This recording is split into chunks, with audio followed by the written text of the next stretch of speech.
नमस्कार। मैं सरोज साहू आपको मेरे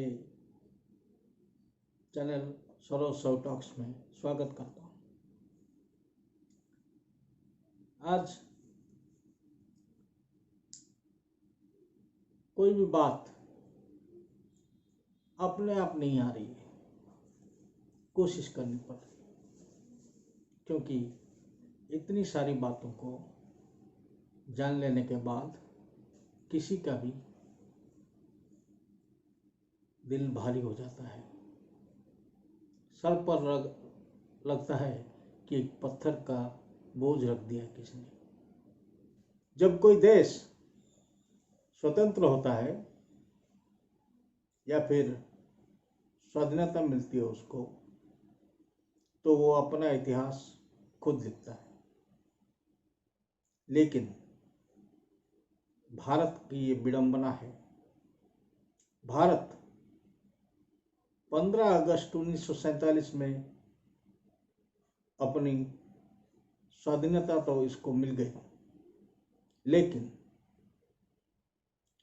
26 जनवरी 1950 तक ये एक ब्रिटिश कॉलोनी बनी रही, जहां पर गवर्नर जनरल राजा को रिप्रेजेंट करते थे और हमारे प्रधानमंत्री एक कठपुतली मात्र थे।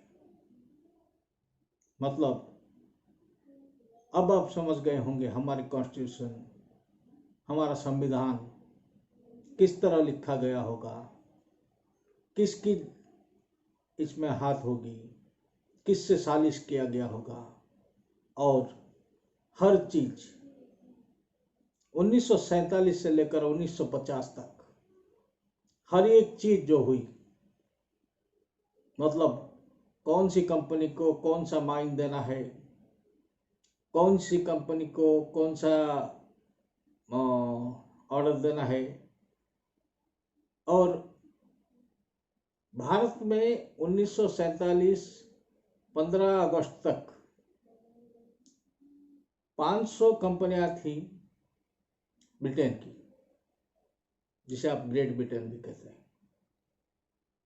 और 15 अगस्त 1947 को एक कंपनी उसमें से चली गई, उसका नाम है ईस्ट इंडिया कंपनी। बाकी 499 कंपनी यहीं पर रह गई, सिर्फ उनका नाम बदला गया। जैसे नेस्ले को नेस्ले इंडिया कर दिया गया, जैसे लीवर को हिंदुस्तान लीवर कर दिया गया, वैसे इन कंपनियों को फिर से एक चोला पहनाकर यहीं पर हमारी छाती में गाड़ दिया गया। और इन लोगों ने, इन कंपनियों ने ये इस बात को भूले नहीं कि उनको यहाँ पर रहने में किसने साहाय्य किया, किसने उनको यहाँ पर रहने दिया, और उसको इन लोगों ने कभी छोड़ा नहीं। उसकी हर मुश्किल में ये लोग खड़े होते का मतलब क्या कि इनके जितने काम करने वाले थे सारे इनको वोट देते, जितना पैसा खर्चा होता एक कंपनियां देती, और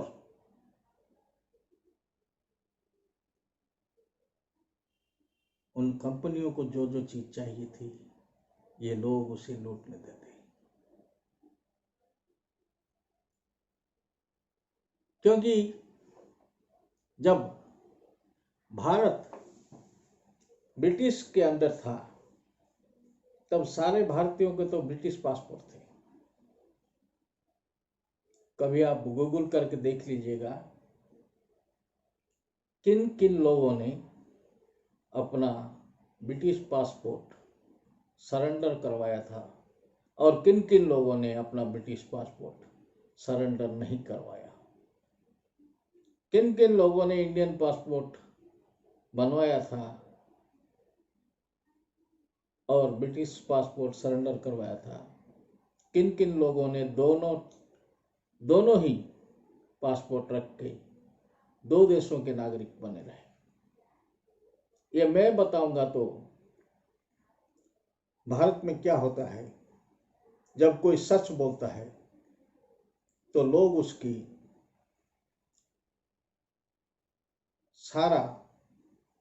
उसकी पैरों के नीचे से जमीन खोद देते हैं,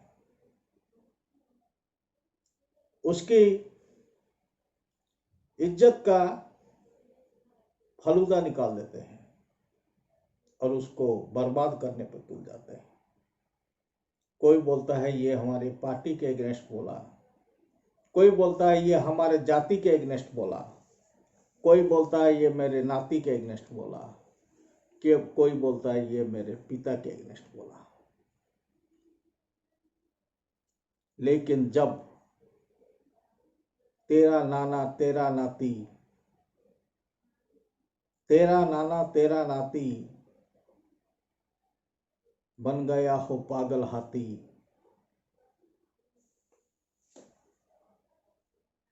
मेरे बंदूक में गोली, मेरे बंदूक की गोली से मर जाएगा वही हाथी। क्योंकि जब हाथी पागल हो जाता है और दूसरा रास्ता नहीं रहता, उसे गोली मार दिया जाता है, चाहे उसके लिए कहीं और से शिकारी मंगवाना पड़े, कहीं और से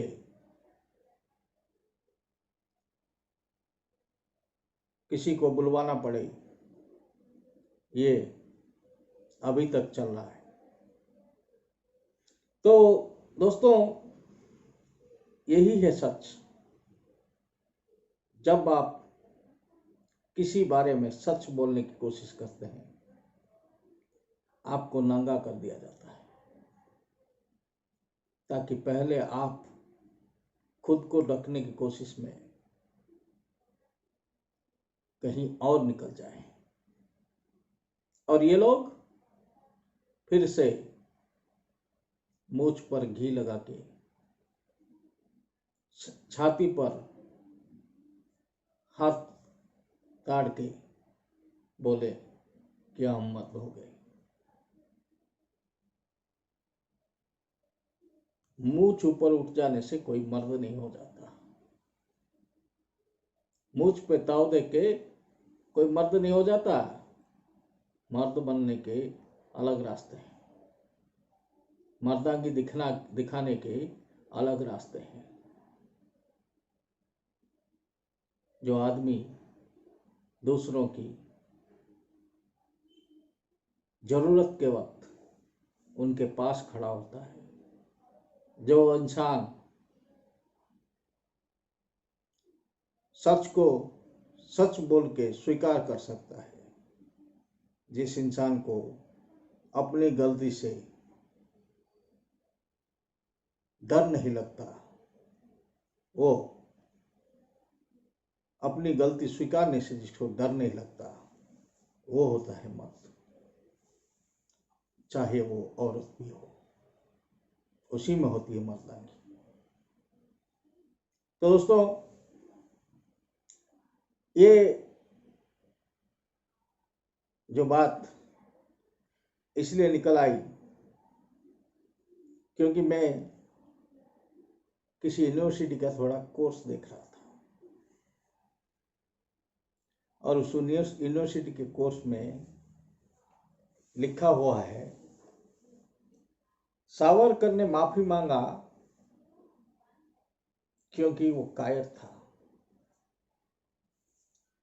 सुभाष बोस देश छोड़कर चले गए, इसलिए वो भगोड़ा थे। आजाद ने ककोरी ट्रेन लूटा क्योंकि वो लुटेरा था। भगत सिंह ने बम फेंका क्योंकि वो टेररिस्ट था। राणा प्रताप ने घास की बीज का रोटी खाया क्योंकि वो भूखड़ था, और बाघा जतीन बंदूक के साथ पाया गया, उसे पुलिस ने दौड़ा दौड़ा कर मारा क्योंकि वो टेररिस्ट था।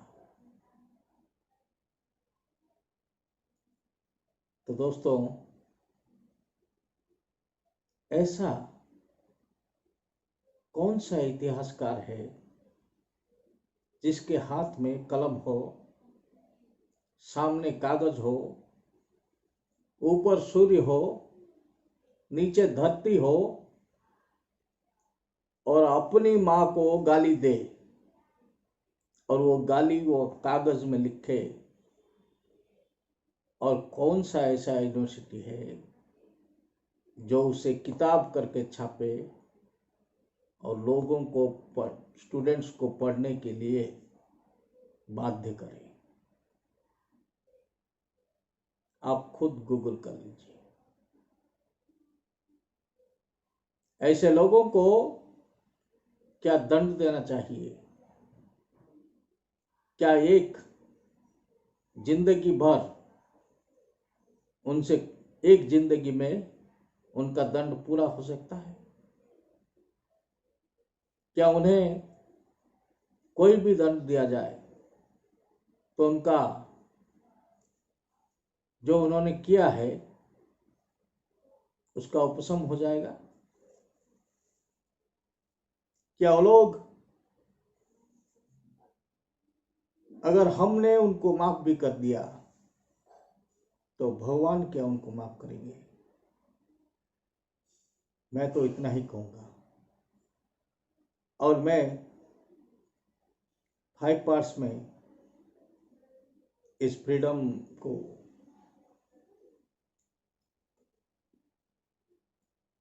गलती कहाँ हुई का, इस फ्रीडम पार्ट को 5 भाग में ना खत्म करके थोड़ा और खींचना चाहता हूँ। आपके दोस्तों, आपके बहुत सारे सवाल मुझे आ रहे हैं, लेकिन आप लोग उसे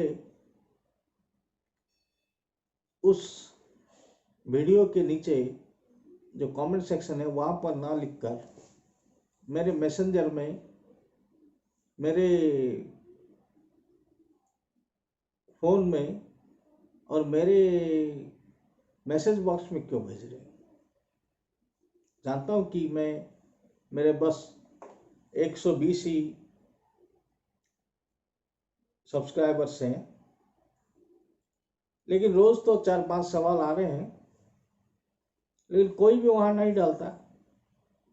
जो 4-5 भी सवाल आते हैं लोग टेलीफोन करके उसे समझ लेते हैं, लेकिन वो सब तो हमें दूसरों के साथ भी शेयर करने चाहिए। और ऐसा किसी को कहा मैंने, तो दूसरे दिन देखा कि उसने, मेरा 1 सब्सक्राइबर घट गया। मैं सोचा कि उसी दोस्त ने मुझसे चिढ़ के अपना सब्सक्रिप्शन काट लिया। ऐसा इसलिए मैं फिर से नहीं कहूँगा। इतने देर मुझे सुनने के लिए आपको धन्यवाद। अगर आपको वीडियो पसंद आई है तो आप लाइक को क्लिक कीजिए। अगर दोस्तों को दिखाना चाहते हैं तो शेयर कीजिए। अगर चैनल आपको पसंद है तो सब्सक्राइब कीजिए, और अगर ऐसे वीडियोस आप दोबारा देखना चाहते हैं तो बेल के बटन को दबा दीजिए। धन्यवाद सर्वस्व।